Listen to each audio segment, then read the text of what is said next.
তোর সাথে এটা কে? এও আজকে আমার সাথে রক্ত খাবে কেন? আরে মালিক, এর বোনের বিয়েতে বরপক্ষরা 1 লিটার রক্ত দাবি করছে। আচ্ছা, তাহলে জলদি জলদি রক্ত নিয়ে নে আর টাকাগুলো দিয়ে দে। যাক, এবার 1 কোটি পুড়ে গেছে। মালিক, একটা কথা বলবো? হ্যাঁ বল। কোন মানুষেরা তো আমাদের তাদের আশেপাশে যেতেই দেয় না, আর আপনি এত ভালো মানুষ যে টাকার বদলে আমাদেরকে রক্ত খেতে দেন। আচ্ছা মশা ভাই, তাহলে আজকে তুমি একটা কথা শোনো। কিন্তু তার আগে তোমার কাছে কোনটা সব থেকে বেশি দামি, 1 বস্তা টাকা না মা বাবা? যদি মা বাবা হয় তাহলে ভিডিওটাতে লাইক করে চ্যানেলটা সাবস্ক্রাইব করে দিও, আর যদি লাইক সাবস্ক্রাইব না করো তাহলে আমি বুঝে নেবো তুমি তোমার মা বাবাকে ভালোই বাসো না।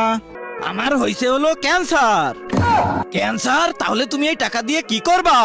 আমি এই সব টাকা দিয়ে রক্তের জন্য ফলমূল কিনে খাবো, আর তোমরা মশারা রক্ত খেয়ে লাইন দিয়ে মরবে। আরে শালা, এ তো আমাদের পুরো বেকুব বানায় দিছে।